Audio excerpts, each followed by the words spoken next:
Good afternoon and welcome to the August 31st, 2021 Board of Police Commissioners meeting. Apologies for the short delay. Thanks very much for waiting. We acknowledge we're on traditional lands of the Treaty 4 territory, a treaty signed with 35 First Nations across southern Saskatchewan and parts of Alberta and Manitoba, and the original lands of the Cree, Saulteaux, Dakota, Nakota, Lakota, and on the homeland of the Métis Nation. Some members of the board are attending virtually today through video conferencing, and remind them that ensure your video camera's off, and that if you wish to speak, just use the raised hand function to be placed into the speaking queue. Getting right to it in terms of approval of the public agenda, can I have someone make a move to approve the public agenda? Thank you, Councillor Bresciani. I will call the question. Anyone opposed? Seeing none, carried.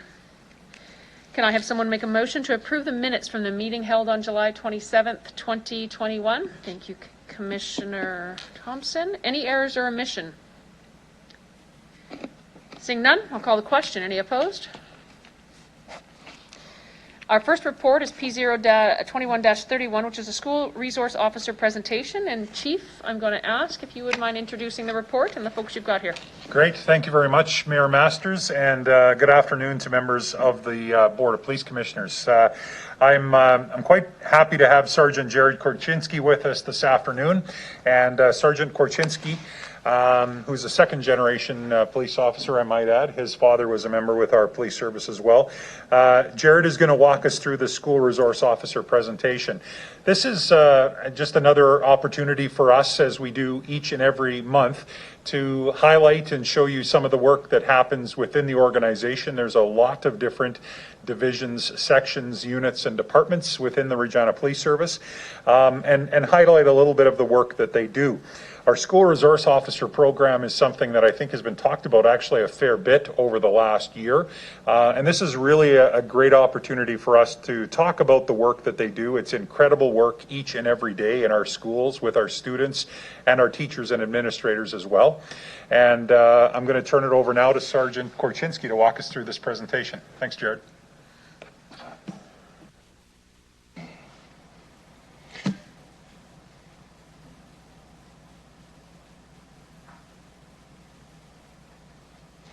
Well, good afternoon. Thank you for having me here today.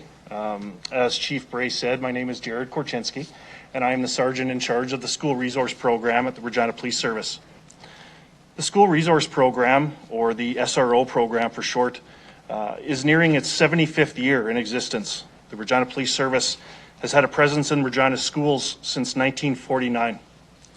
Today, the SRO program has 15 members, myself and 14 other officers. Each officer is assigned to one high school and several elementary schools. In Regina, we have seen student population growth every year for the last 5 years, and now totals approximately 38,000 students, or about the population of Moose Jaw. The SRO section primarily operates under the community policing model, which focuses on a preventative and proactive approach to public and school safety. School resource officers possess a unique skill set obtained through experience and specialized training, which allows them to combine education, investigation, law enforcement, informal counseling, crime prevention, and community relations during the school year. The main focus of the SRO section is to build relationships, gain trust, and ensure a safe school environment.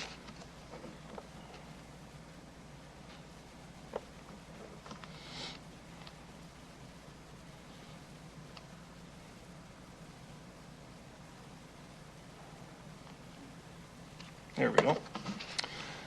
I threw a couple photos and some quotes into my presentation today. This is the first of 3. One of our SROs says, "Many of our kids are fragile and we need to be there to protect them.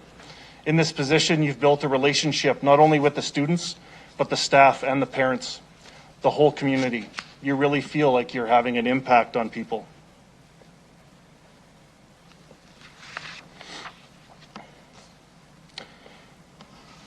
During the course of their jobs, SROs will deliver a combination of over 30 presentations to both high school and elementary school students. Some of these presentations are social media, alcohol and drug education, impaired driving, anti-bullying, interpersonal and domestic violence, stranger awareness, and pedestrian safety, among many others.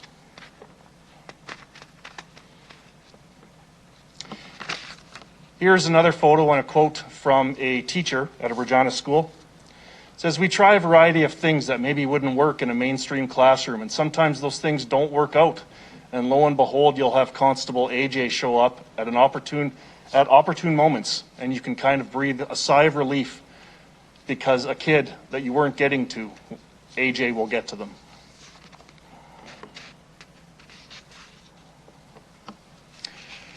I'd like to briefly explain what VITRA is. It's a big part of what SROs do. A VITRA is a violent threat risk assessment. VITRA is an important multidisciplinary tool utilized in the school resource program to help prevent and respond to any serious threat within the school environment. All SROs are trained in VITRA response, which involves collaboration with both school boards, the Regina Police Service, Ministry of Social Services, the City of Regina, Regina Fire Department, Open Door Society, Saskatchewan Health Authority, and the Ministry of Corrections and Policing. On average, approximately 50 VITRAs are done per school year.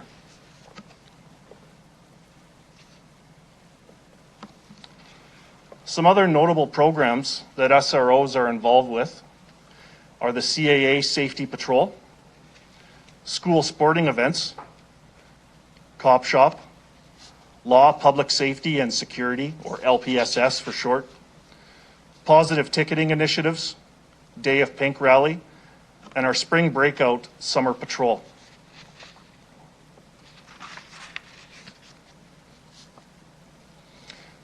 The last quote that I have for you today is, "Our unit is full of strong senior members. If something happens in the school, we know the students, we know the class they're in, their friend group, the backstory, and when they see me, it's a familiar face. We're looking out for the kids. We're here for them."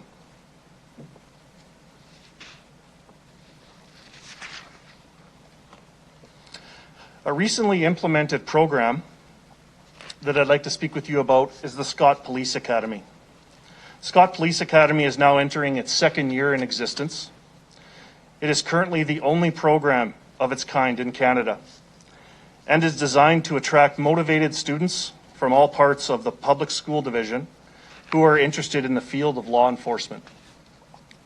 The program has been such a success that the enrollment for it leading into this school year is at full capacity.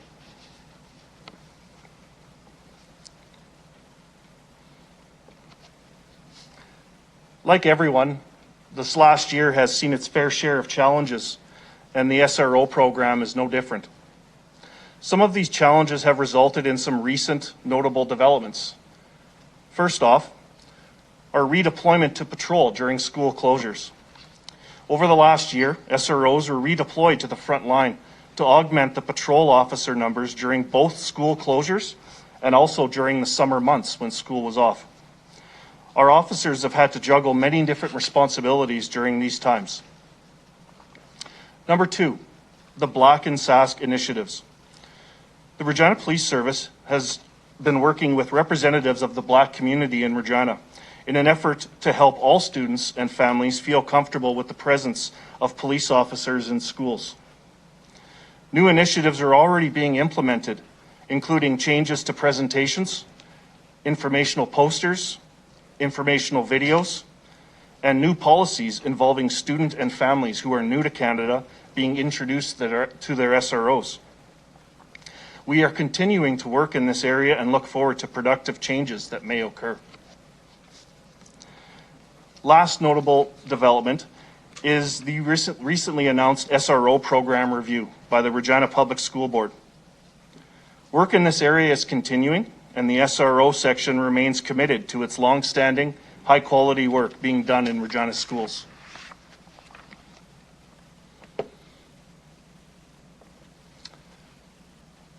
I wanted to leave you with a few stats.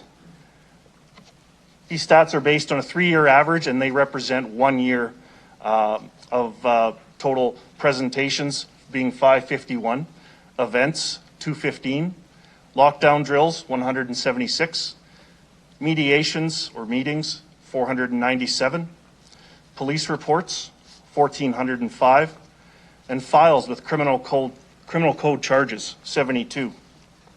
As you'll note, the files with criminal code charges are actually quite low. It's our goal in the SRO program to actually lay as few charges as we can. You'll see there's many police reports, but very few charges.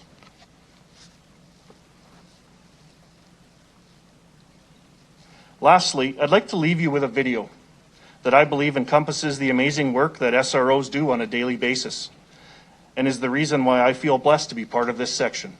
Thank you very much for your time.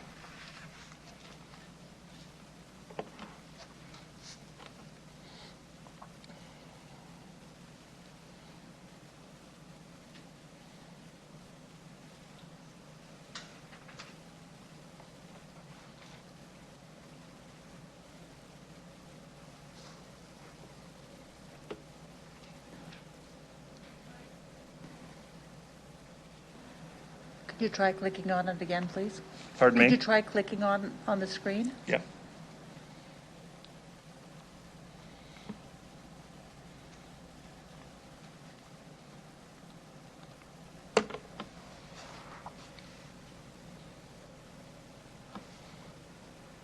Like everyone makes jokes, oh, you're best friend with a cop, haha, you're a black kid. Like, it's just like, cause it's kind of funny that like the stereotypes are broken through like our friendship.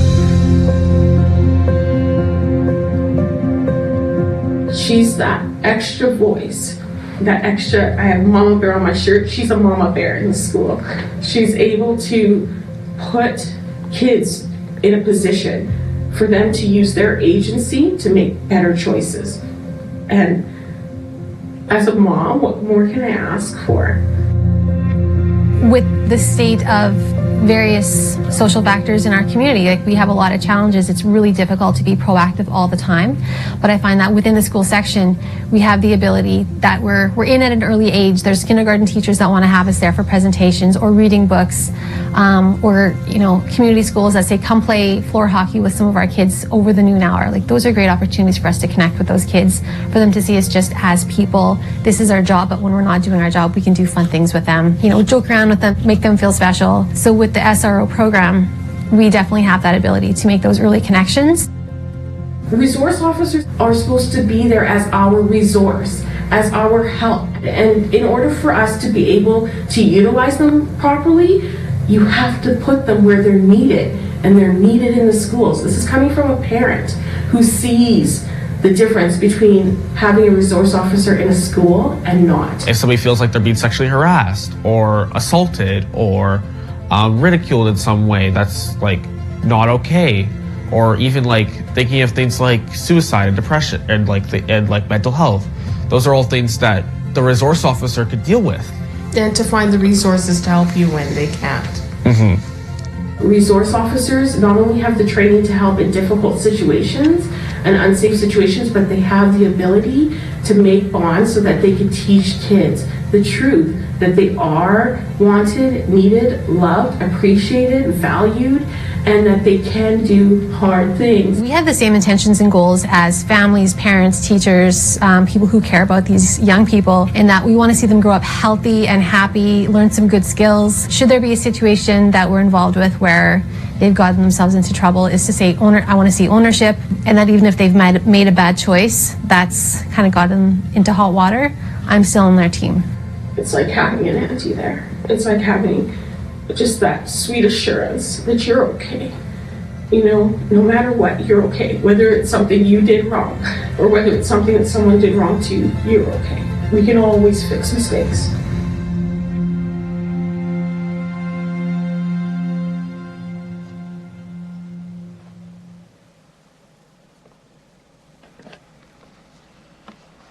Thank you very much.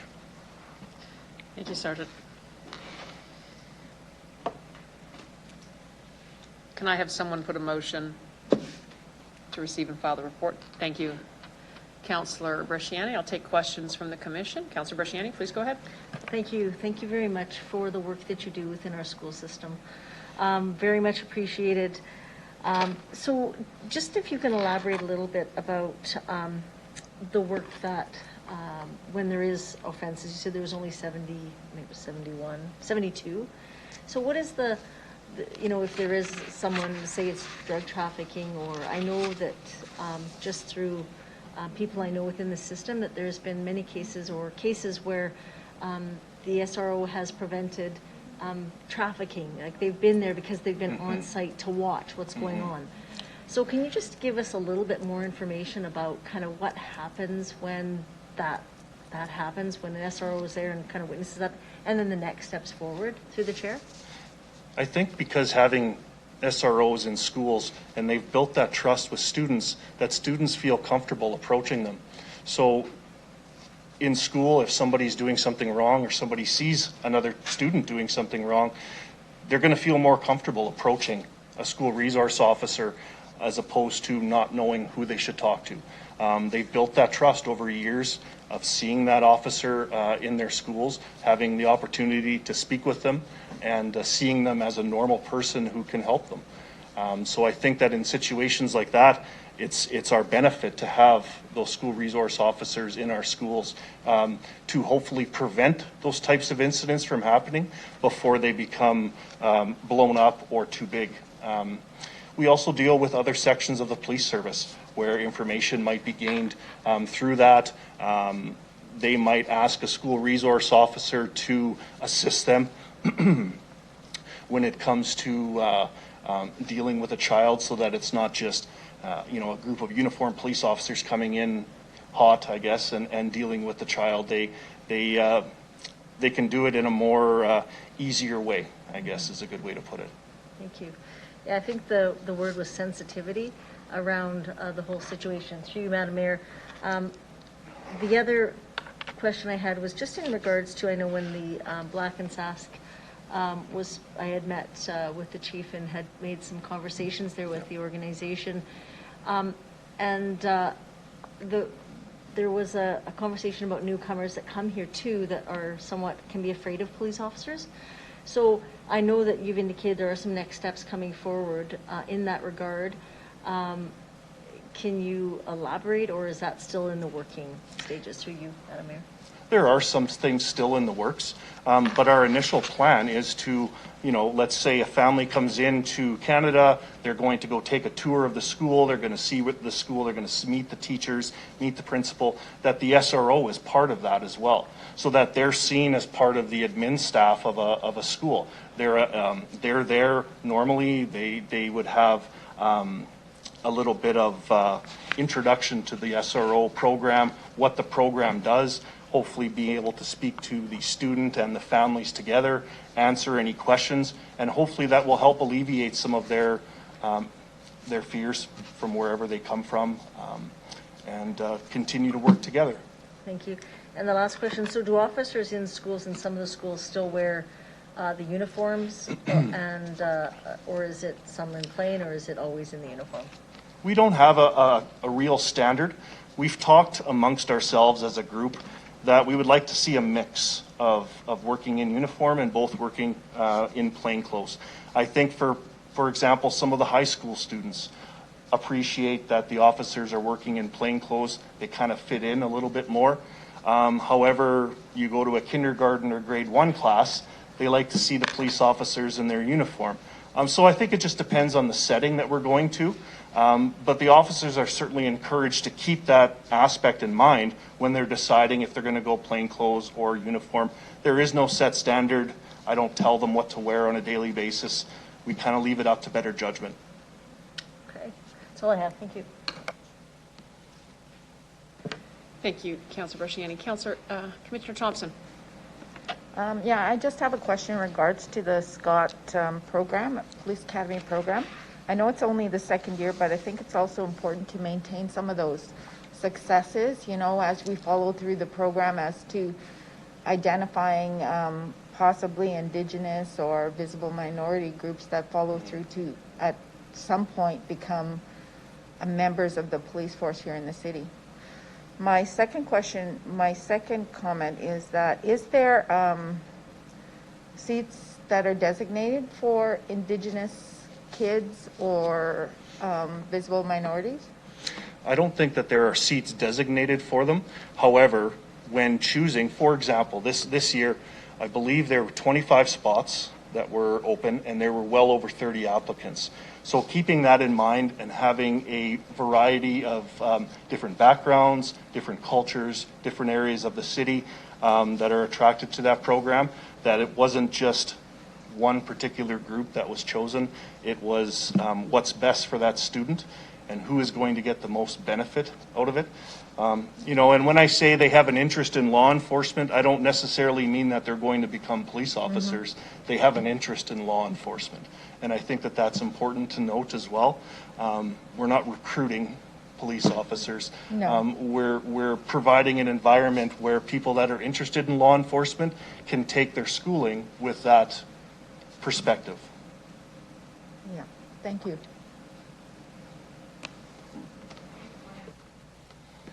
Sure, thank you. I just wanted to add to that, Commissioner Thompson, thanks for the question. This has been a very successful program, even though we're 1 year into it. So, you know, in a nutshell, the students that started last year, they were the brave souls that came forward with their family and said, yeah, we want to give this a shot because it's a new program.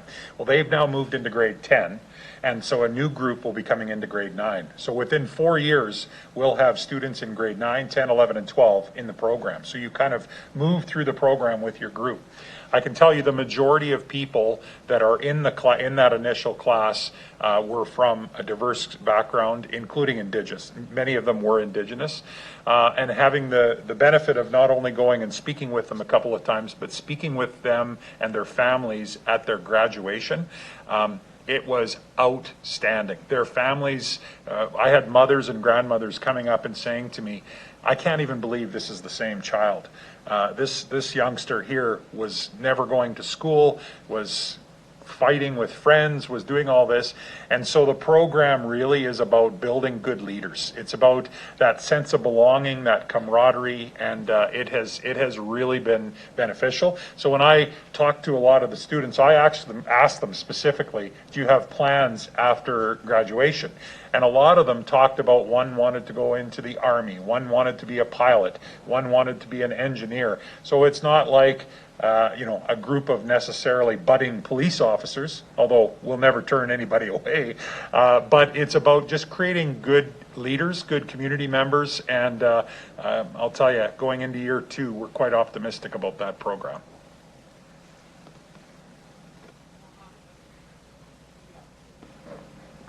I just want to say that I think it's important, and I think it's a great program, and it's a great start. I think it also provides the opportunity for those that are visible minorities, Indigenous, and women to gain their interest and support them through the process. Yeah, they may all not be police officers in the future, but I think it's a great time to develop that potential, that interest, and that support if it's something that they may think of doing. Thanks, Commissioner Thompson. Commissioner Bushi, go ahead, please. Thank you, Mayor, and thank you, everyone. Thank you, Sergeant Korchinski, for that presentation. I wanted to, again, just thank your team as well for the work that they do. I know part of my questions actually have been asked by both Councillor Brusciani and Commissioner Patricia. One of my just a comment before that will lead to my question here, just very briefly, is I was wondering, and Sergeant, you can correct me here, I'm wondering, for high school orientation or elementary school orientation, do they include the SROs? And this is, again, just for newcomers or, people who aren't quite comfortable having police officers in schools, for example. Would that be something that you say the schools actually involve you in orientation so that they can get to meet with you and the families as well to see your role in schools? Yes, absolutely. That's part of our implementation of some new initiatives that we're going to try this year. That was actually brought up last year, near the end of last school year, where it kind of just happened on its own, and a new to Canada family was being brought through the school. One of our officers had an opportunity to sit down and speak with them and their family, and it was a resounding success. So we thought that it would be best if we could implement that every time a new student comes that possibly might feel uncomfortable with police in schools. So yes, it is absolutely something that we're going to do, and we have reached out to schools and school boards to please let us know if they are in that situation, and our SROs would be more than happy to take part in that. Excellent, thank you. And then I guess for my, sorry, I didn't hear the video. The volume was not working on my end. So if I can get a copy of the video you shared, that would be great. And just one more question too with Scott Collegiate. I'm wondering if the board will be maybe invited to see that program. I've really heard a lot about your program there. But my question is just in terms of representation. I know that like you've just mentioned that the program is full and all. I'm just wondering, how many, and I think Commissioner Patricia had asked that question in terms of the number of seats, but for me, it's more of, the students that are there. How many, do you collect data in terms of how many, Indigenous or Black BIPOC students that are enrolled in that program? And also just because I was told that, and correct me if I'm wrong, I was told that, getting into police force, you need a reference from the research, from your, from the SROs. And part of that, the reason I'm asking this question is because from my experience as well, listening to people, Black students who have graduated, is just lack of connection with SROs. And so their opportunity to get a reference from them if they want to get into the force is very, the chances is very slim. So I'm wondering, what do you do, or what does your, what do other officers do in terms of just promoting inclusivity and, making sure that, representation matters in terms of, the friends that they make in schools, and also even with the Scott Collegiate as well. What do you do to maybe encourage, other people from diverse races and backgrounds to really even join? That's if they're interested. Is there anything? And I know Superintendent Laurie Lee and other people as well, and yourself have been doing a lot of work with Black in Sask, so thank you for that. But I'm just wondering if there's anything more that needs to be done, or that's been done currently. First off, part of your question was, are you going to be invited to the Scott Police Academy? Yes, absolutely. You can attend that. It is open to the public, and we can certainly let you know, for graduation or any big ceremony. If you'd like to attend and watch that, that would be great. As far as getting a copy of the video, yes, absolutely, you can get a copy of the video. We can send it to you. And for the other part of your question, when you're in a school, it's hard to know if a person feels comfortable with you or not. We would encourage anybody that if they feel uncomfortable with police, reach out to us, reach out to me. Let's set up a meeting up. Let's make a situation where hopefully they can feel comfortable with police. I would love to hear those situations and hopefully make that situation better for that student and that family, because every kid in school, every student, every family should feel comfortable in their environment, and police don't want to hinder that. So do we have anything set out specifically to do that? No, because it would be hard to decide who's comfortable and who isn't, if that makes sense. Maybe I'll just jump in here as well, if I could. Commissioner Bushi, thanks for the question. It's Evan, by the way. If the other thing that Superintendent Davies has been working on is setting up kind of some alternate reporting or communication systems. So if a student doesn't feel comfortable going to a school resource officer, yet they have a question or a comment or a concern that they want to bring forward that probably needs to involve a school resource officer, officer, setting up alternate lines of communication through a vice principal or a teacher or those types of things. So that is underway, including, and this came out of the meeting that we had with Black and Sask, including if a student had a concern about a school resource officer, feeling safe that they could go forward, bring that concern forward. I think knowing that mechanism there is part of a truly transparent relationship that builds confidence in the program and certainly in the students that are in the schools. With regard to your question about is a referral necessary by an SRO? It is absolutely not.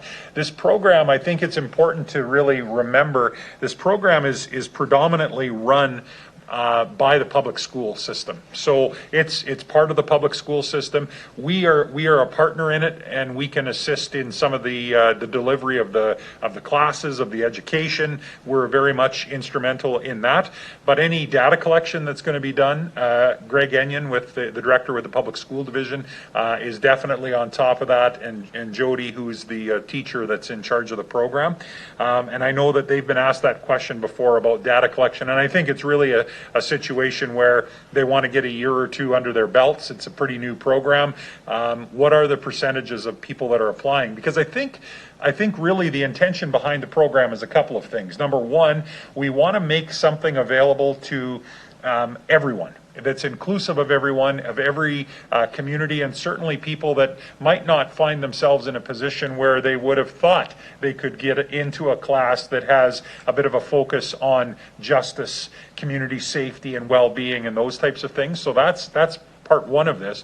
And part two is making Scott Collegiate an attractive option for students all over the city. And this program is very much doing that. We had students in this class from South Regina, from North End of Regina, even one student from out of the city that came in from White City to take this class. And so it's very much brought a lot of people to Scott Collegiate.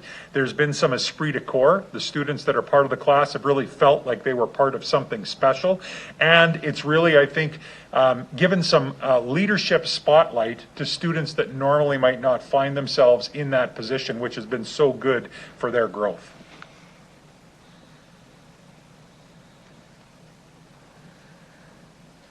Any further questions, Commissioner Bushey? No, Mayor, thank you.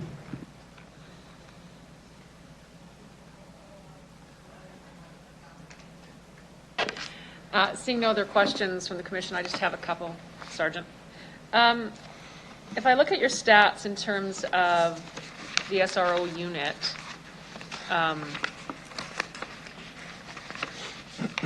presentations, who does the presentation events if you don't?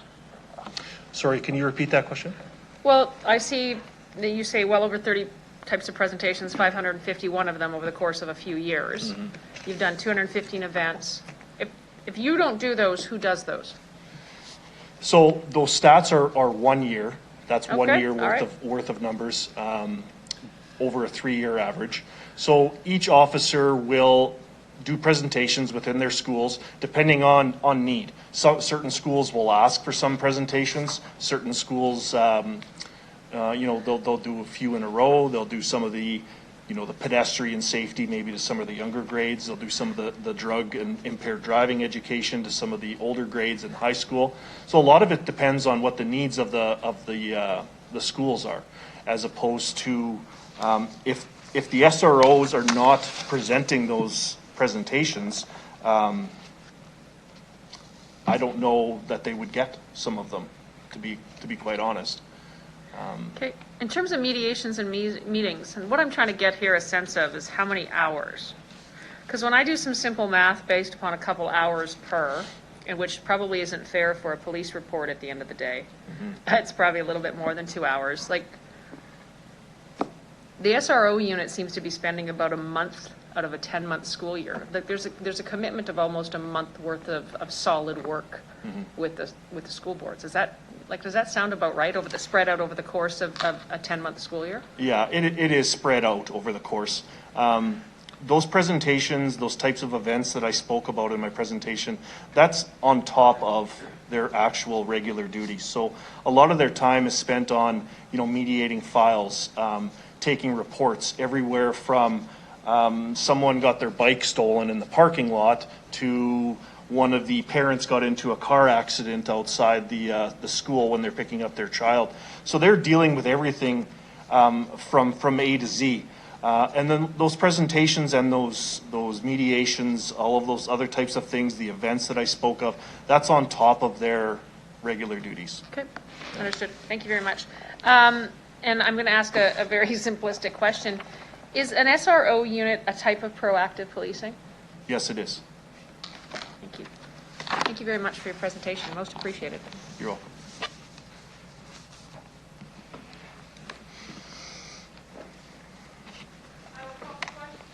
Turn my mic on. I'll call the question. Anyone opposed to the receive and file motion? Seeing none, carried. We'll now consider P021-32, the monthly crime statistics. Thank you, Mayor Masters. So this is our monthly crime report that we do in the public session of the board meetings. Basically, as you'll see in today's report, we've had a busy summer. The last couple of months in the summer through the summer are always busy. And so, you know, we're getting a truer sense as we move through the year of really what our crime rate is looking like. We are still seeing a slight decrease in our crimes against property when we compare it to last year. The good news in that is last year crime was way down. We saw, because of COVID, we saw a real decrease. So the fact that we're actually still trending a little bit lower than where we were at this time last year when the world has, for all intents and purposes, started to reopen, I think is a very positive thing. So we're 5.5% down in our crimes against property where we were this time last year. In the crimes against person category, we're 6.1% lower than where we were at this time last year. So if you put the two together, that's a 5.6% decrease over last year's numbers. I won't go into details on the next page, which is the monthly statistical extract, other than to point out, if you go roughly 3/4 of the way down the page, Controlled Drugs and Substances Act, that percentage change shows a 35.5% decrease, which you think may fly in the face of the notion that drugs are as ever present a problem today as they have been before. So I just want to highlight that that's really measuring a couple of important trends. One is we've been really focusing on trafficking and trafficking related charges. In fact, the number of charges that we've laid for simple possession, which is I know a discussion that we're coming up in the next report to talk about, but the number of simple possession charges that we've laid in last year was exactly half almost of what it was the year before. So we are really decreasing numerous small drug charges and focusing predominantly on larger drug charges, your drug busts almost, the large amounts of illicit substances coming into our community. So although it may look like drug files are on the decline, the reality is it's just kind of a change in the type of enforcement behavior that we're doing. I will point out on the next page, which has got the traffic stats on it, that clearly our automated speed zones are showing a change in behavior. We are seeing a decrease in the number of tickets that are being issued at the automated speed cameras, both in the high speed zone on Ring Road and in the school zones. Both are down just under 50% of where the tickets were before, which is truly an indication of behavior change when it comes to driving. Not to say there isn't driving challenges in other parts of the city. I know it's a topic we talk about often. And then finally at the back, I won't go into detail, but the dashboards that we put together new this year for the board give you the drug overdose situation, which sadly today on International Overdose Awareness Day shows that we've had 933 occurrences to date in 2021, and that's until the end of July.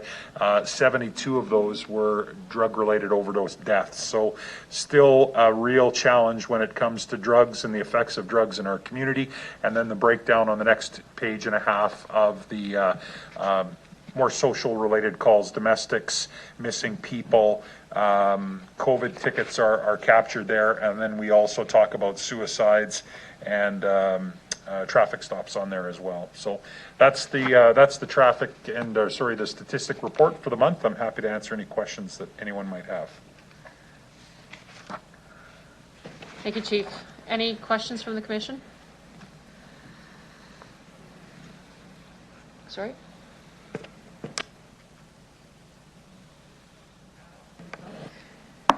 Seeing none, could I have a motion to receive and file the monthly crime stats report? Thank you, Councillor Bresciani. I'll call the question. Anyone opposed? Oh. All right, thanks, Juliet. Carried.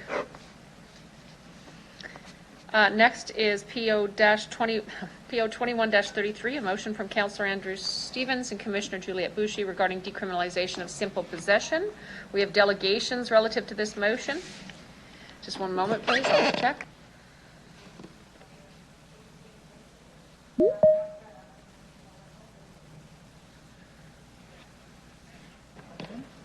Thank you. You're there? The first delegation is James Gasick, Department of Justice Studies, University of Regina. I'll ask that you please introduce yourself for the record, the organization you're representing, if any, and where you're calling from. You'll have 5 minutes to address the Board of Police Commissioners, after which there'll be questions from the board. Good afternoon. Hi there. Yes, good afternoon, everyone. It's a pleasure to speak to you all today, and thank you very much to Councillor Andrew Stevens for inviting me to participate at this meeting of the Board of Police Commissioners. My name is James Gasick, and I'm an assistant professor in the Department of Justice Studies at the University of Regina. My area of research and teaching focuses on criminal justice and social justice concerns, including but not limited to prisons, jails, and community justice. In the time I have here, I'd like to outline to you why I would support this motion for decriminalization. My focus in my research, predominantly within the teaching that I do in my day-to-day, is to talk about justice. And when we talk about focusing on justice, the equal concern here is a greater concern for harm reduction. So this motion for decriminalization is less about drugs and more about the people that are involved in the day-to-day lives and the day-to-day struggles of dealing with harm and dealing with drug consumption. So the focus of decriminalization isn't about wanting more people to use, it's about wanting less people to die, point blank, to be quite frank here. These justice issues and ones that I research and the ones that my colleagues research at other universities focus on these types of matters. We recognize that justice issues become safer when they become decriminalized. Certainly my colleague Hirsch Greenberg, when he is brought into this conversation later on, his points complement my own well. His will certainly demonstrate the extent of human suffering, while mine highlight the need to keep people safe. So it's not only through decriminalization that we recognize human suffering, but it's also about keeping communities safe at the same time in an equal measure. So decriminalization is less about criminal justice and should be more rightly focused on mental health. We must ask ourselves, what can we do to ensure that these already marginalized and vulnerable people in our communities are appropriately supported and their mental health needs addressed? What happens in mainstream society in time happens in prison settings and vice versa. This is something that too often comes up in my own research and teaching. But what's very important, especially in the prairie provinces, is that there's, excuse me, the severity of drug overdoses and deaths in either setting is worrisome. But considering this problem as solely a criminal justice concern has not had its intended effect of eliminating or even reducing drug use. So decriminalization, should we meaningfully consider this as an option, may actually compel health jurisdictions to act if our own criminal justice system is no longer an option. For example, jail funds saved could be transferred to health jurisdictions to offer more meaningful support, financial or otherwise. We need to recognize, and of course I certainly do, that there are politics surrounding decriminalization, such as the recent provincial pushback to eliminate safe consumption sites in our own communities. A motion or a notion, I'd argue, which is very harmful and certainly a harmful decision to make. And I also recognize what municipalities can or cannot do or have the authority to do and where federal support is needed to help expand decriminalization. Nevertheless, this motion for decriminalization is a ripe conversation to have. Other municipalities and their city councils and their city councils are engaging in these talks across the country, such as Vancouver, Kamloops, and even Yellowknives. This would be a positive step in the right direction for Regina and for a city willing to progress social justice and harm reduction in equal measure. This would also be a leading decision for a leading decision for a prairie city looking to make this type of progress. And to my knowledge, to be the first city in the prairies or on the prairies to do so, with the hope that other prairie cities will begin or continue to have similar conversations and move toward decriminalization themselves. So I very much thank you for your time and for the opportunity to speak to you all today. And I'm happy to have any further conversations you'd like to have with me. You're more than welcome to contact me in the future. And with that, I yield my remaining time. Thank you very much, Mr. Gasick. Do any members of the commission have a question for the delegate? Thank you. Commissioner Thompson? My only comment is in regards to the partnership, and I think it's important to identify Indigenous organizations and support from Indigenous policing efforts that are happening throughout, because we all know that I don't think I'd be too missing by far that the Indigenous numbers are really high in regards to providing that. So that's my only comment. Thank you.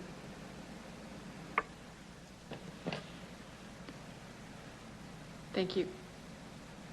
Councillor Bresciani? Thank you. Thank you, James, for coming forward. Now, I just have a question in regards to Vancouver's model. They had 4 pillars that they used. That was the prevention, the treatment, the harm reduction, and enforcement. So just with your research that you've done, because you sound educated in this area, like this is one piece of it, but we are going to need other pieces to that which we don't have. What is your suggestion and what the need would be to move forward in the next steps if this passes? Through you, Madam Mayor. Right. Thank you very much for the question. I appreciate it. Yes, I am somewhat familiar with the Vancouver model, and I think that's certainly a consideration to make, is how do we certainly do our best to meaningfully engage with those pillars of support and of course, uphold harm reduction in any way and in any capacity available.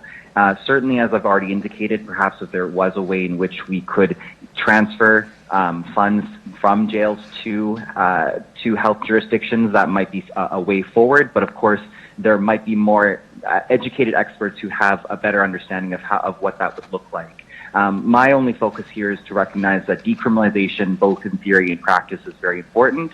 And I would hope that there is something that we can do as a community and as a city to make this motion a reality. Thank you. Thank you. Councillor Stevens? Thank you. Through the chair, James, just one question. We have already a tacit support for harm reduction sites at the municipal level. We've talked about it at the board, city council, Saskatoon's the same way.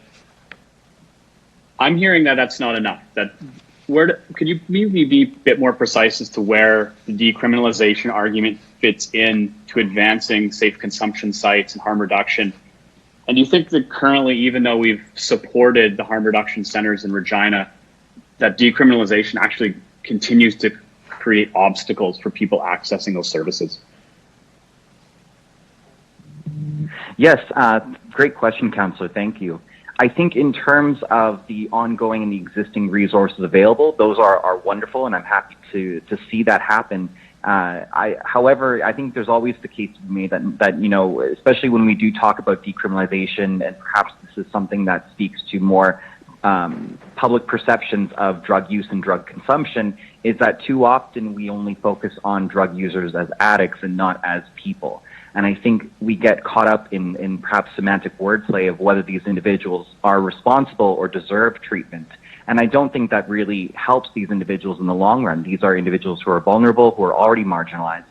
They do and they need holistic, meaningful support. And so I think the supports that we do have in place, not only with the city, one could even argue within the province, are helpful and are meaningful. But I think certainly at the grassroots level, there are more funds, more financial support from, and especially more interagency collaboration between the levels of government, municipal, provincial, and federal would help out these communities who are certainly requesting this type of support. So not only talking about safe consumption sites, but also when we look at the types of programs that happen within provincial jails and federal prisons and beyond. So there are various different types of groups who continuously require this level of support, and especially with the ongoing pandemic that we currently find ourselves in, the support's needed now more than ever before.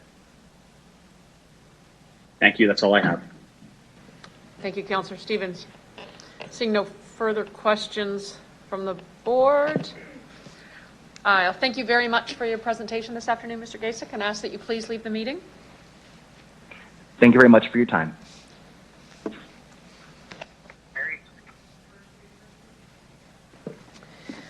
The next delegation is Hirsch Greenberg.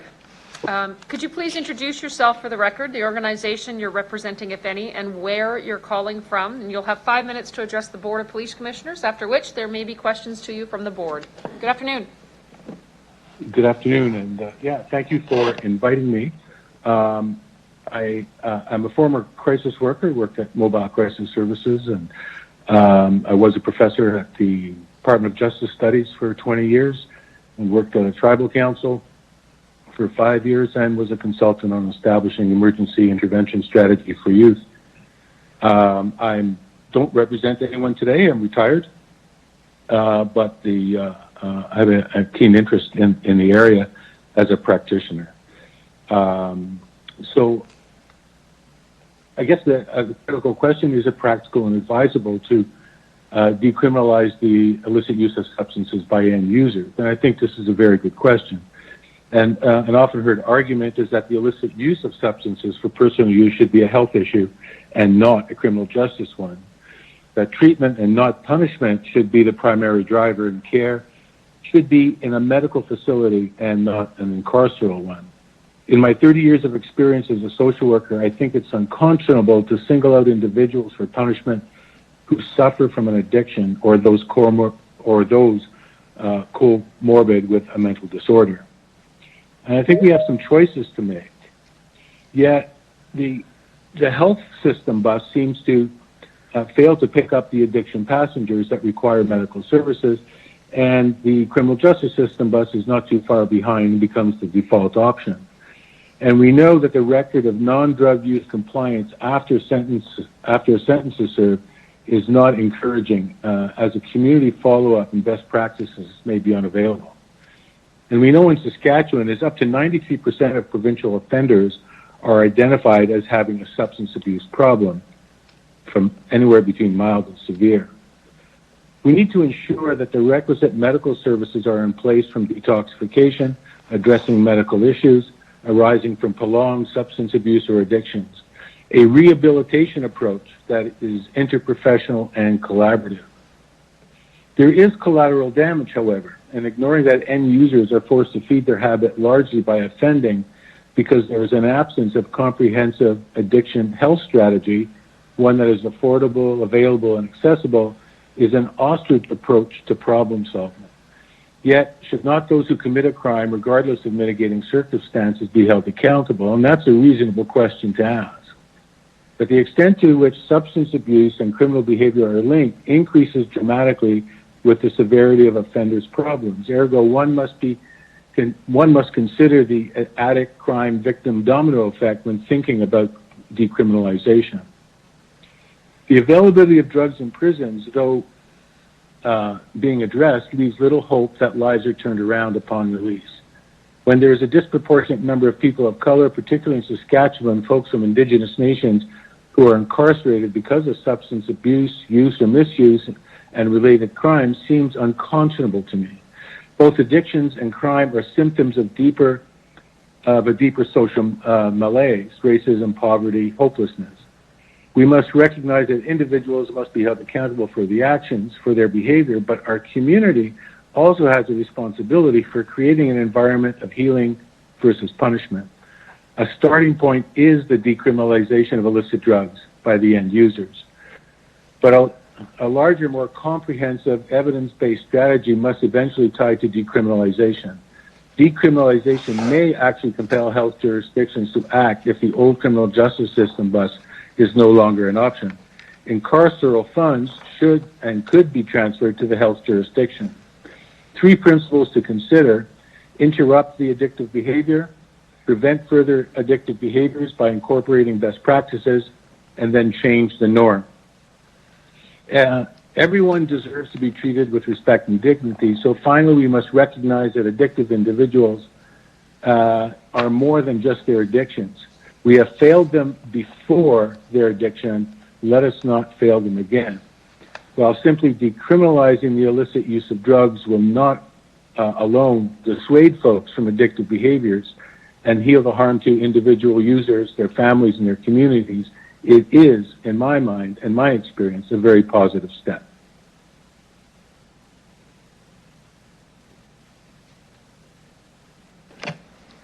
Thank you very much for your presentation. Members of the commission, do you have any questions for the delegate?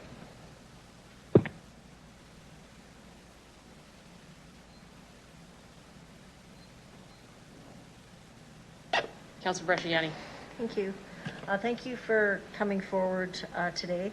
In your experience, have you worked with or had seen individuals that have had an addiction but also would traffic drugs as well? Often it's related to having their own supply. It's the people that are the major traffickers tend not to use themselves. It's a business. So it depends how far down the food chain or up the food chain you want to go with respect to trafficking and users. And there is an overlap between the two. There are at both ends that are mutually exclusive. Users that don't traffic and traffickers that don't use. But there is a middle part where both happens. Yes. Okay. And where, if this was the decriminalization, that piece there, how would that then fit in your experience? I'm sure it fit into. If it goes through with the decriminalization. So how would that then be, how would you view that? So if someone is also a user but also selling, would that be then viewed different in your part? Okay, or? yes. Okay, so, right. So the two aren't necessarily mutually exclusive. And I think the former presenter touched on it. I think what we need is a interprofessional collaborative strategy across all professions. It's not just the addictions is not just the exclusive jurisdiction of medical professionals.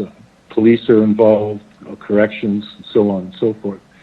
I did create a program called Crisis Management Services in the 1980s out of Mobile Crisis Services, where we had or attempted to have an interprofessional approach and bring all the players together. And we were somewhat successful in being able to use psychiatry and the police and the courts and so on and so forth to track those particular people that were very difficult to manage in the community. And we had a team of professionals out of the Mobile Crisis Services that did sort of respond. I think a more a sort of a renewal of the idea would be a way to address both. So whether or not an individual ends up in jail, what we create is a continuum of service or an array of services that addresses the addictions as well as the crime, and that the case manager is responsible for the individual both while the person is in jail and also when the person is out of jail, and works closely with probation, parole officers, police, and so on and so forth, medical professionals. Sorry to sort of go on, but that's my sort of vision, my experience of how that can work. Yeah, no, I really appreciate that. Thank you very much. Thank you, Councillor Bresciani. Commissioner Thompson. Just a quick question in regards to resourcing.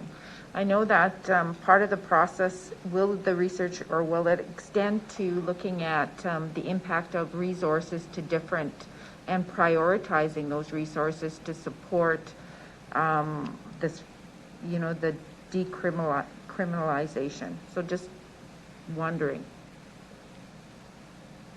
Where will the resources come from? Is that what you're No, asking? I'm just wondering if there's a picture of what priorities with different organizations across the, when we're looking at it across the board, how will it be prioritized, or is there research to support it? I don't know if I'm saying this right. Let me try and answer, and if I'm not on track, you could let me know. Okay, so decriminalization is one element or one aspect of what I sort of suggested very quickly in my presentation, of something of a much more larger strategy. I don't believe, and there's evidence to the effect, punishment in terms of incarceration essentially doesn't work. And there's lots of research around that, and Dr. Gasick can probably give you reams of information around that kind of thing. It does prevent the person from continuing their criminal behavior in the very short term. But what needs to happen is there needs to be a link through existing professionals. We don't have to create a whole new system. They're there. What's missing are the pathways between professionals, probation officers, parole officers, correction workers, police, social workers, medical. I mean, just make your list of human service professionals that need a more focused. Their attention needs to be more focused on helping people out of their use of drugs. Simply decriminalizing it in and of itself, if we did nothing else, I'd vote against it. I think it needs to be part of a larger strategy. So just because it won't change behavior, decriminalizing it. Yeah. What it'll just do is hopefully reduce the number of people in jail, but I even somehow doubt that when they came up with ankle bracelets. That was the big push. We won't have as many people in jail. Sadly, it actually increased the number of people captured by the criminal justice system. So decriminalizing it in and of itself, I don't think is a solution. I think it's a first step. I think it's an important first step.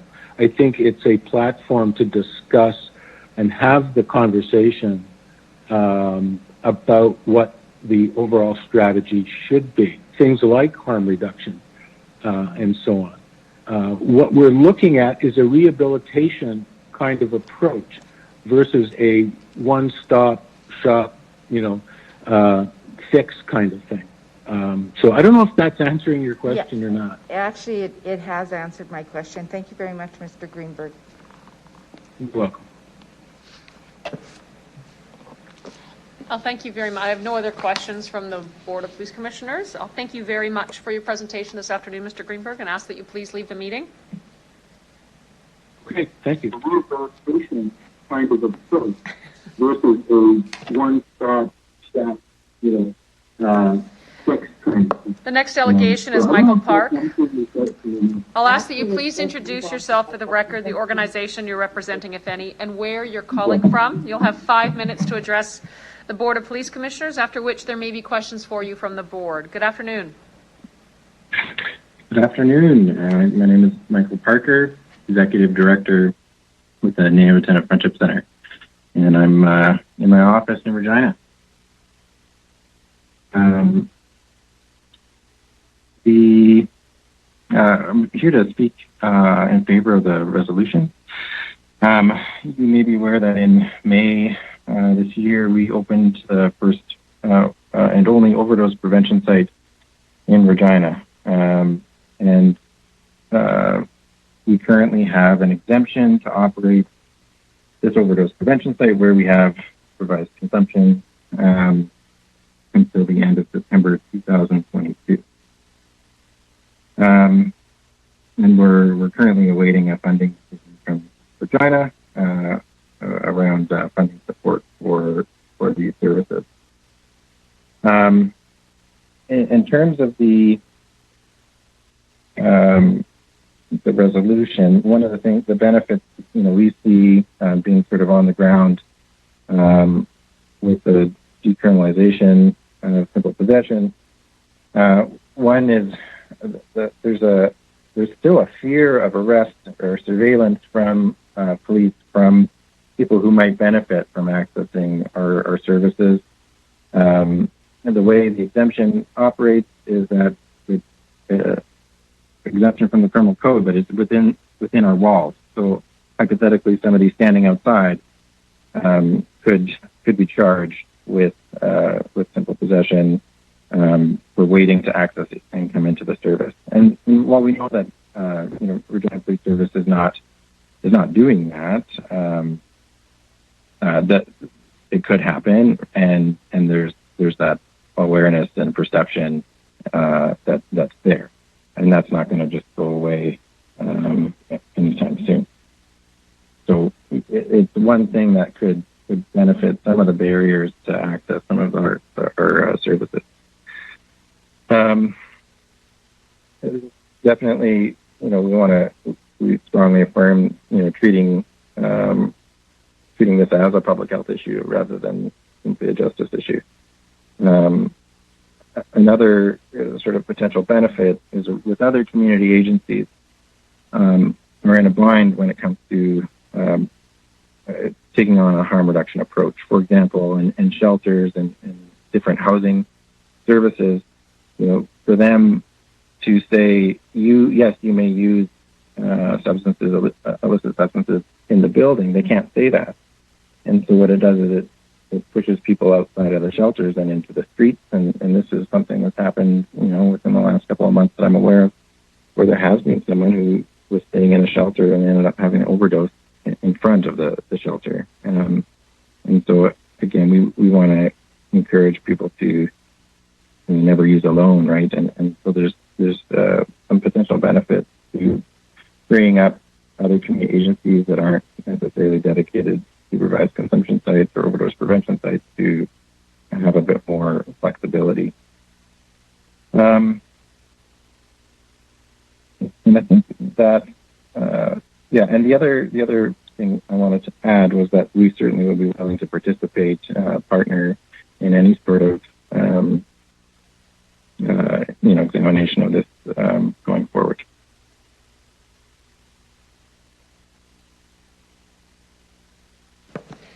Thanks very much, Mr. Parker. Do any members of the board have questions for the delegate?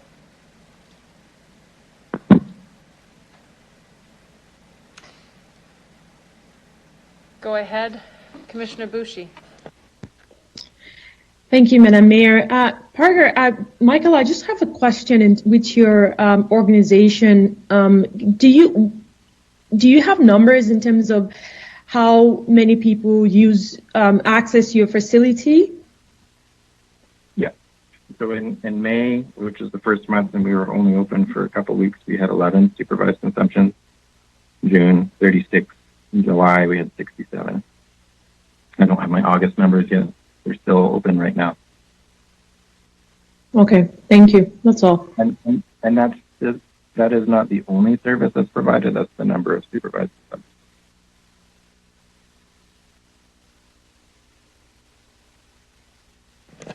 Okay. Seeing no further questions from the board, I'll thank you very much for your presentation this afternoon, Mr. Park, and ask that you please leave the meeting now. Thank you.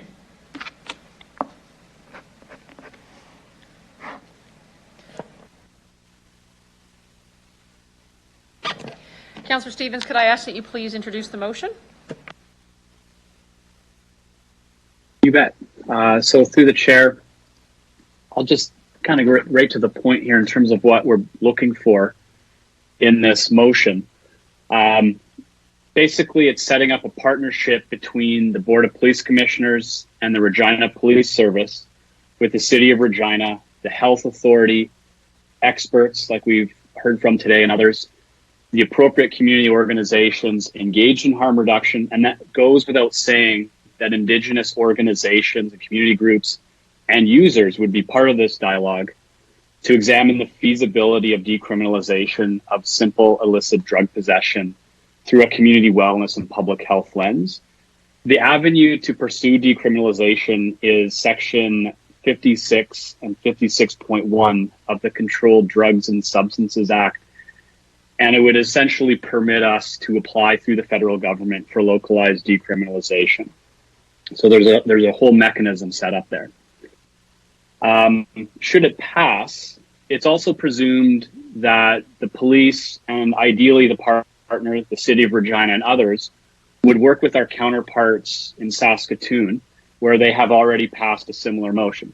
So again, it would be assumed that the mayor, the chief, and others would collaborate to advance this. I've also spoken to researchers there who have said the same thing. So this wouldn't be something we'd have to go alone.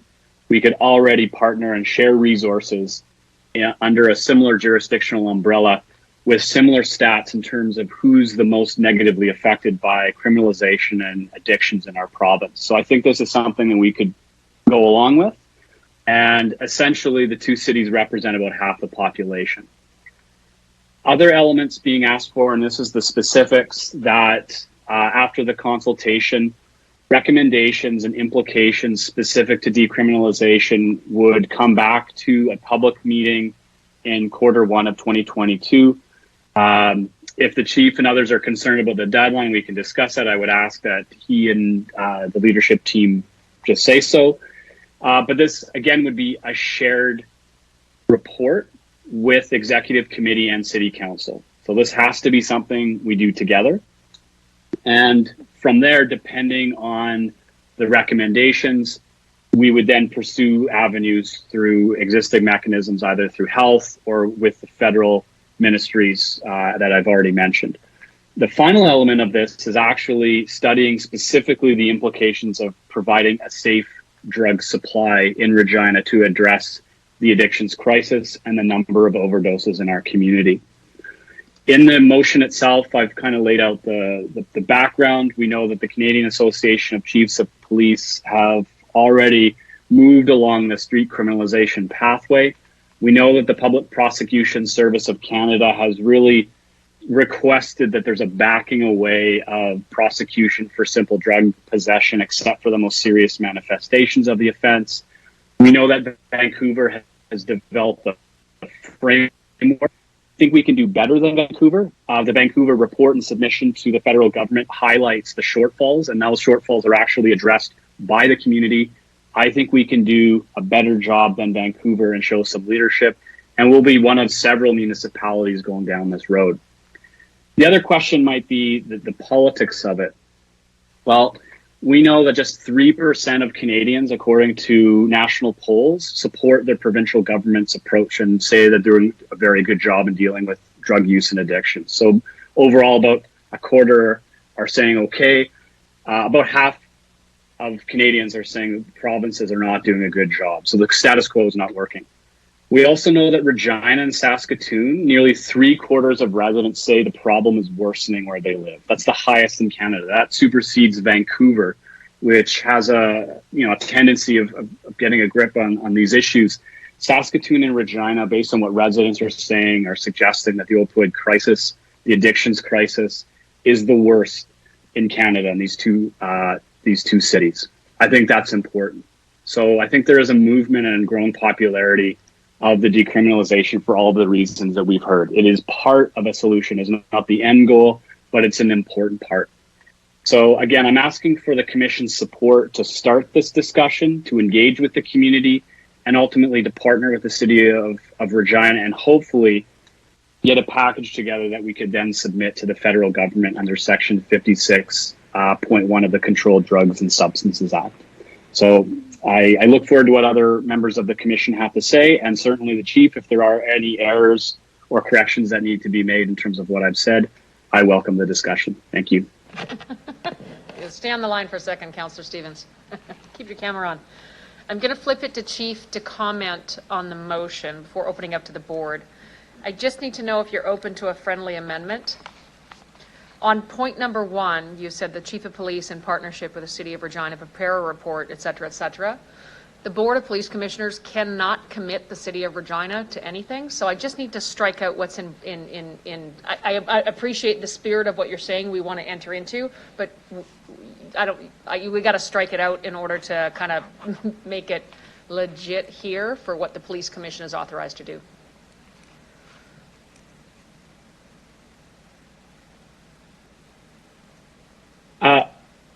So you're asking for a friendly amendment, correct? Yeah, I'm just asking for a friendly amendment, just to take in partnership with the City of Regina out of point number 1, be it further resolved. You've got it in the motion before that you want them to seek a partnership, but you can't commit the City of Regina to it. Okay, that's fair. So I just need some assurances that essentially this motion, if this is struck out, then becomes an invitation for the city to participate, but it doesn't commit them. Yes. So I'm happy to get rid of that part. Yeah, could you have said that it resolved that the Board of Police Commissioners and Regina Police Service explore partnerships with, and so the intention would be there, as well as point number 2 is remains in there, that report in its final form would be shared. Is that acceptable to you? Okay, It is, thank yes. you. Thank you. Chief, I'm wondering if you'd like to speak to. Sure. Yeah, I'm going to actually keep my comments very brief. I've had conversations with Councillor Stevens about this because I've talked openly. In fact, I talked today with you, Mayor Masters, at the overdose event, talking about the importance of finding ways to help people from a health perspective. And so the Canadian Association of Chiefs of Police, as Councillor Stevens has in his motion, do support decriminalization of simple possession. I could get into lots of discussion around the nuances of how this works, but I think that's the intention behind the report. There's a lot of people that would need to collaborate for this, and so I do think that this is something that is a positive next step for our community. Councillor, you mentioned Q1 of 2022. Sitting here today, I'm not daunted by that. Talk to me in a month from now. I may look at that differently, but what I will say is I've had conversations as recently as this morning with Chief Troy Cooper. So you're right, the Saskatoon board is really embarking on a very similar journey, and there's already been discussions happening with the University of Saskatchewan, the second best university in the province, around the type of research that can be done, and perhaps some assistance in putting together a literature review, a white paper, and a bit of a foundation for this report to come forward. So I don't think all the heavy lifting is going to fall necessarily just on our shoulders. I think there'll be some coordination, and there will likely be obviously some elements of it that will be distinct for our community. If we're going to be doing some community consultation and outreach, that's where maybe we can split off and do something particular to the City of Regina. So I think really all I've said is that I'm supportive of this motion. I'm supportive of taking this journey, and I'm hopeful that we can get this report together and brought forward in Q1 of 2022. Thanks, Chief. So who we have here from the Board of Police Commissioners today is Councillor Stevens, Councillor Bresciani, Commissioner Bushi, and Commissioner Thompson. And the motion before you is with regards to developing a report about the decriminalization of criminal possession. And so for that information then to come back, you can see the pathway. So I'll open it up to the rest of the board. Does anyone have any questions?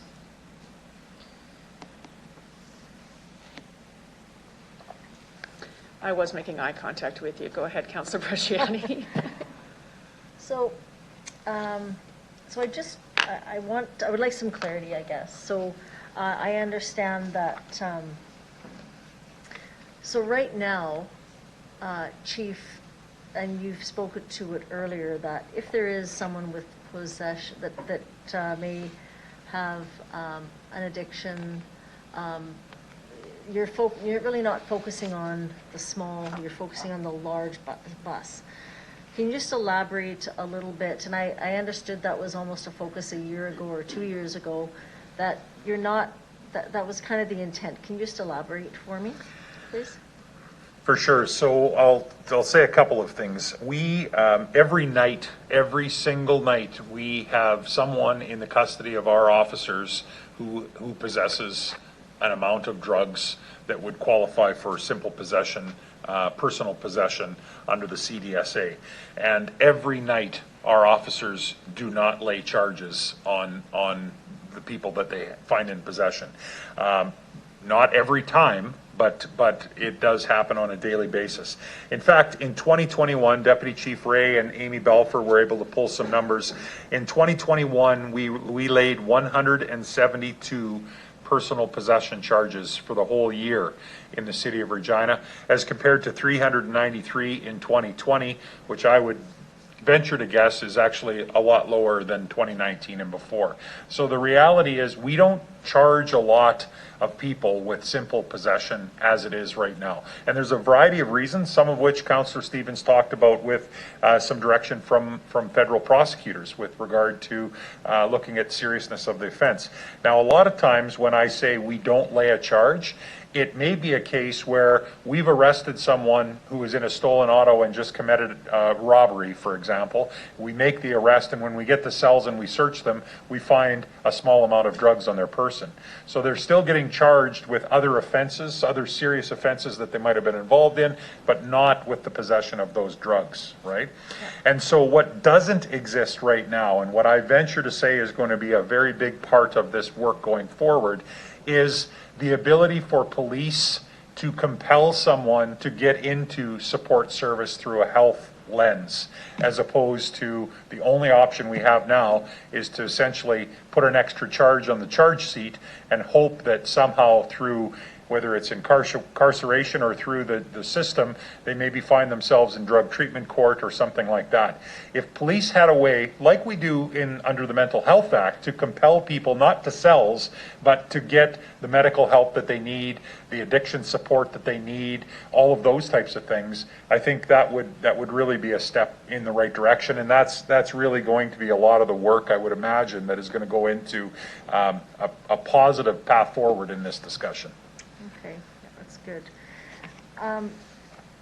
Just in regards to the question that I'd asked earlier regarding if there is trafficking involved, so if there is someone who is also a drug user but is trafficking, how does this affect if it were to go through? Like, does it give, I guess, police, and how would that be determined, to have that option to arrest someone if they are also known as a trafficker? Yeah. Also, I mean, how would that work if it's now decriminalized, I guess? So that's a really good question, and I'm actually going to answer it on the key messages provided to me from the Canadian Association of Chiefs of Police, because the CACP has been advocating for a step forward with regard to decriminalization now for quite some time. And there's a lot of points that we cover in this. And so one of the things that we talk about is a clear distinction between possession for personal use and possession for trafficking. And I think it's important to remember that not all individuals who face the possibility of a charge for possession are necessarily managing problematic substance use. So what I'm saying there is sometimes people who use drugs aren't seriously addicted or finding themselves in dire straits. They may be dealing drugs, trafficking drugs, and using it in a recreational sense. And so the reality is there's a number of individuals where criminal charge and the judicial process is an appropriate course of action.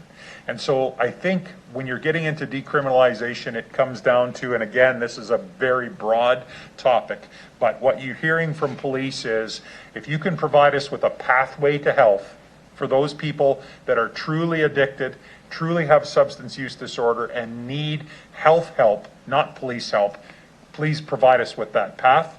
But it's important to remember there may be some people who charges are appropriate. It's probably a small number, but there would be those people, and that would be my answer to that question.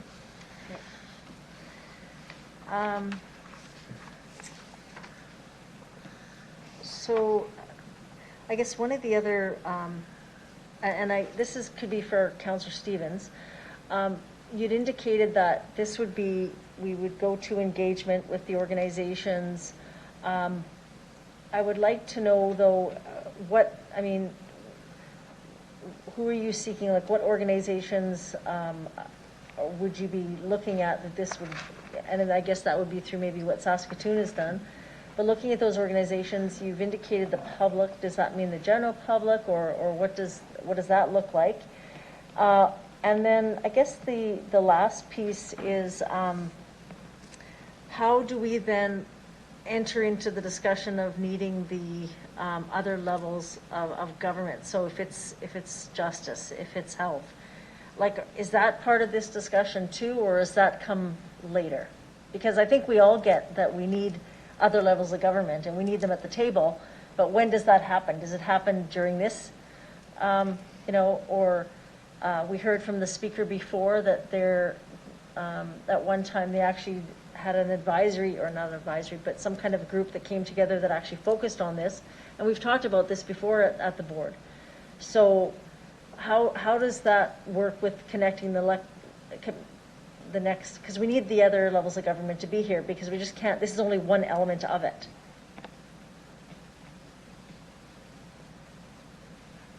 So that would be for you, Councillor Stevens, if you're there, or Juliet, Commissioner Boucher. Councillor Stevens? Sure, it's a good question. So the first part, the organizations. I'm always weary about being selective because it took me an hour to list off community groups in Regina. We heard from one this afternoon, the Friendship Center. That's a direct involvement.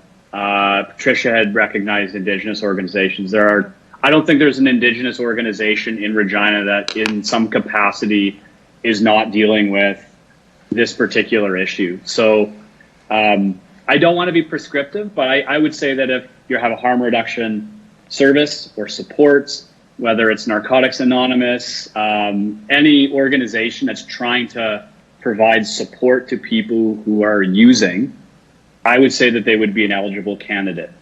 Levels of government, well, to be honest, right now we want to put a package of information together based on this ground floor level analysis of what decriminalization would mean, which substances, how much, like it gets very technical, and then we'd present that.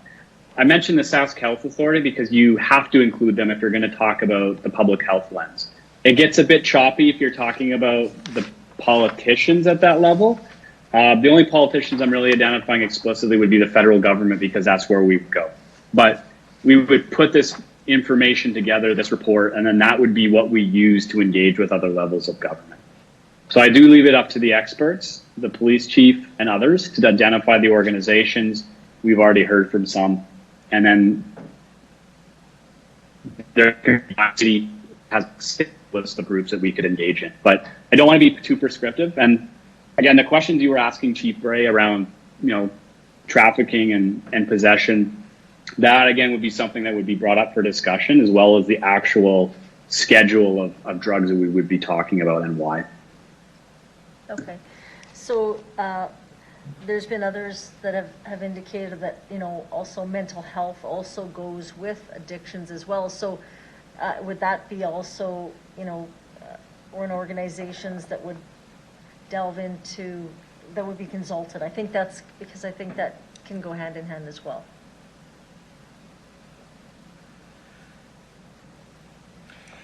Maybe Go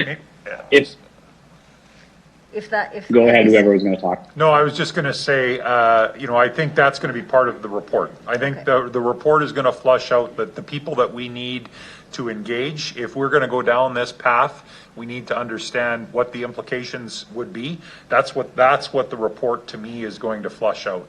Who do we need to get involved, and what would those steps look like if we were going to go down this path? A package, a report that could be looked at by both the board and then eventually City Council with some direction going forward, and really would form the blueprint of kind of some strategy around how this could be operationalized in our community. Okay. We've talked before, having Regina and Saskatoon work together on this report. I think that's a very good effort, the cost sharing of that. I also believe that it could be also a directive that councils work together at the next steps as well. It's very important when dealing with the next kind of levels of government as well. I had one more question.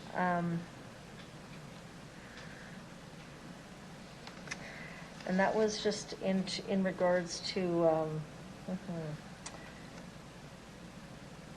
so it'll come back to, so I just want to know the process. Chief, you said that Q1 is enough time for you, because I saw you, because again, if that's enough time, but if it is, I think this is important work. And if it comes back before that, but I think it is important, if you don't think that's enough, I think it's really important for you to, I could kind of sense. Well, I think it's a good goal for us to set right now, and certainly we have regular communication with the board. If I get a sense close to the end of this year that we're a ways away from the completed report, perhaps we can bring that. But I mean, I'm happy with leaving that as a target for right now. Okay.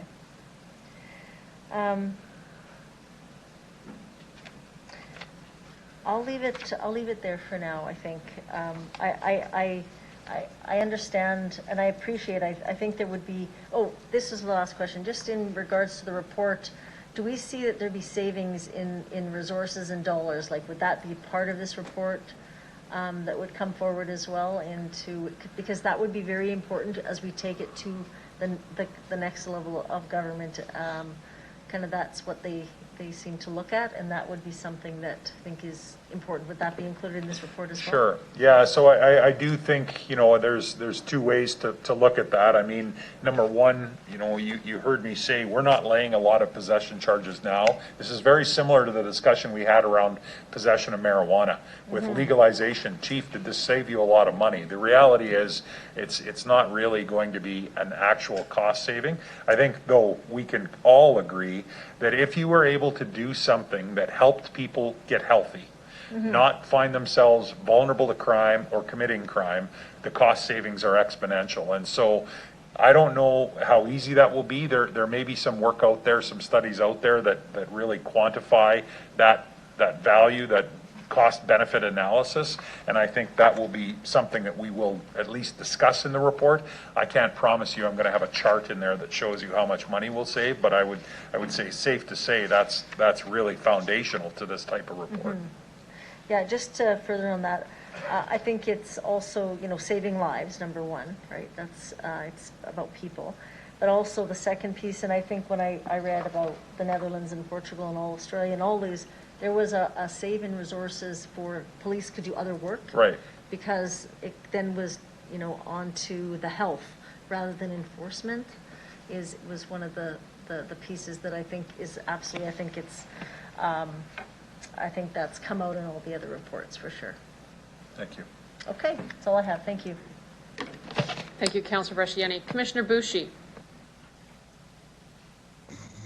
Thank you, Madam Mayor. I just have a comment, really. I wanted to thank everyone here for their contribution to something that Chief Bray had mentioned, and I think this had also came up at our meetings as well previously, is the fact that we have zero to no organizations, say after hours or midnights, right? Everything falls under police service, and I think part of this motion will help us to strengthen our community of care, so that again, with simple possessions, people are not having criminal records as opposed to having alternative healthcare services that they need to help them be a better person. Because I think part of the issue is sometimes we look at simple addiction as a people struggling with addiction and that rhetoric and the identity of the label as well. But people most times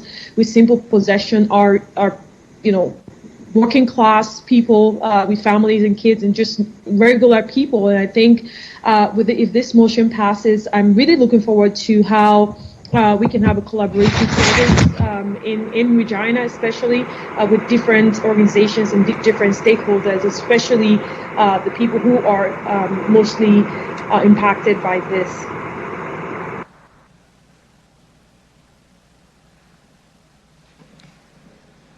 Thanks. Thank you, Commissioner Boucher. Have I'm not sure I see any other questions coming from the commission. Chief, I have one for you. What's the risk of doing a report like this? Is there any risk attached to it or a risk to not doing it? No, I don't think there's a risk. I think this is a natural step. I've been talking publicly about this for the better part of a year, aligned with the CACP position. And so I think this conversation is healthy. And so the only risk is a little bit of hard work. Put the report together. All the more reason to do it then. Okay. All right, you have a motion on the floor before you. And I'll call the question. Is anyone opposed? Seeing no one? Carried.